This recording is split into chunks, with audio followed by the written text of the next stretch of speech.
You said that your greatest strength is connecting the right people for the right reasons at the right time. So what does that phrase mean to you now, looking back? Wow.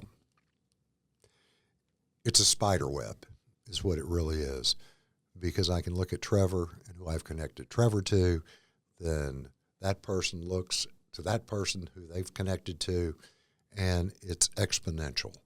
But connecting the right people at the right time for the right reasons can be summed up differently. What do? I've got the greatest job in the world. I get to put two people together, take a step back, and watch the magic happen. And it's an art to be able to put these people together. And in 1979, I got a letter that said, "Would you help us build a house?" And that letter was the Ronald McDonald House of Dallas. And I got involved because I thought they couldn't do it without me. That's when I was still in the lumber business. And 20 of us came together. Well, we opened that house debt-free around Valentine's Day, 1981. And I was kind of, I was vice president of some community interaction or whatever. I chaired the Speakers Bureau. So I was out in public, again, speaking and bringing people together, because that's the house that dries the tears, the house that cooks the meals, the house that love built. And people didn't understand that McDonald's does not own the Ronald McDonald houses. They get donations from McDonald's, but the 90% of their funding, if not 95%, comes out of the community. And it was my job and my little team's job to tell that story. And that, again, put me in front of a lot of people. But 6 months after it opened, Trevor, I was down there doing my thing, playing with the kids. And I was walking to the car, and I had tears rolling down my cheeks. I got in the car, and I started crying. And I realized that was the most self-serving thing I'd ever done in my life. That was the gas in my tank. And that letter in 1979 changed my entire life. And Wait. What was so self-serving about it? I thought they couldn't do it without me. Oh. I was in the lumber. I thought they couldn't do it without me. I got involved because I thought, well, this is something you're supposed to do. Okay. And the realization of the fact that I was getting so much more from that than I was ever giving to it and could ever give to it. And those kids, and that went on to Brian's house I during got you. AIDS. So you got more out of it, and your thought, you had going in, you kind of had an arrogant thought of like, they can't do it without me. Precisely. And then you were getting more than you were giving. You were like, dang, I can't do it without them. Like, this is the gas in my tank. Yeah. Literally, the gas in my tank. In fact, 15 years later, I was giving a talk, Vision, the Genesis of Making an Organization Work. And Dr. Mara Schreier Fleming asked me a question. She said, if you can change one thing in your life, what would it be? And I'm up on this seventh level of consciousness, looking down at myself on the stage. And the words that came out were, if I could have gotten that letter 1 week, 1 month, 1 lifetime earlier. Yeah, it was heavy. And through the Ronald McDonald House, I met some people, even though I grew up in Dallas, that I would never have met. When you say letter, was this a physical letter? This was a physical letter from Dr. Dale Fuller, Senate, who was head of oncology at Children's Medical Center, at that time now known as Children's Health. And the letter just simply said, would you help us build a house? And my response was, if you're crazy enough to ask, I'm crazy enough to say yes. You want to get together and tell me about it.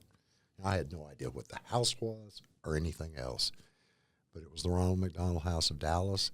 That led, again, to Brian's house during the AIDS crisis, home for HIV and AIDS-affected kids, and several other things. But it changed my thought process. It changed the trajectory of my life. And through that, I met my mentor, Herb Kelleher, Southwest Airlines. And through that, with Herb's idea and encouragement, Success North Dallas was born. Tell me about that story. Well, in March and October seemed to be my months. But in March of 1988, I was sitting in Herb's office with my other mentor, Roger Meyer, Cadillac dealer. So I had an airline guy and Cadillac guy. Also had a rabbi as a mentor at that time, too.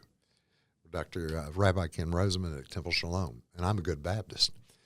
But Herb looked at me and he said, Wallace, there's 4,553 of you insurance agents out there. Now, when you figure out why I should do business with you, come back. Now get out and figure it out. That's almost a quote of what he said. And I looked at him and I said, what? He said, no, get out and figure it out. He said, I got to have a reason. And Herb had talked about transformation through disruption. He had talked about setting yourself apart from the herd. At that point in time, I decided that I'm going to start a high-level networking group, informal board of directors, mentor group.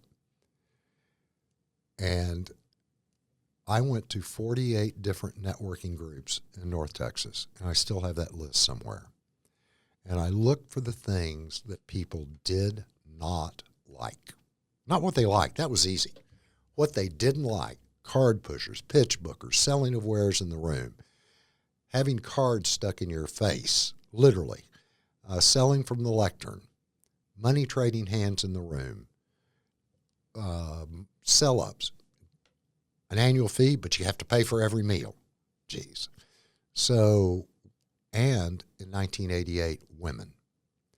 No one wanted women in networking in 1988. And I've been a proponent of women all my life. I was president of Rotary the year women were allowed in Rotary, and I heard some things, saw some things that I can't even repeat. But I said, accept women. And Herb, in his infinite wisdom, because if you know the history of Southwest Airlines, he said, you're going to have a problem.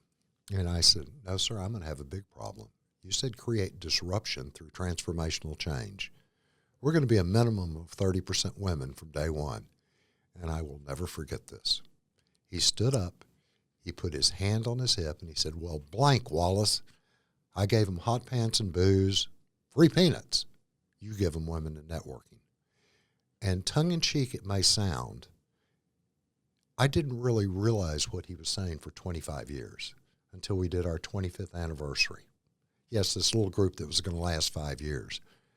And our 25th anniversary was the only luncheon we've ever done. And Ambridge Hotels stepped up, and they paid for the whole thing for 440 people. Ross Perot Sr. welcomed, Boone Pickens hosted. We had the CEOs of Fluor, USAA, 7-Eleven, and, help me out, BNSF, all in the same dais. And we honored Nancy Lieberman. But I understood what Herb said when I turned and looked out at the audience. And the audience was 50% women. And it was magical. And we've created a safe space. Card pushers are gracefully tossed. We're now going into our 37th year. Our members have started, if you can believe it, I can't, 120 companies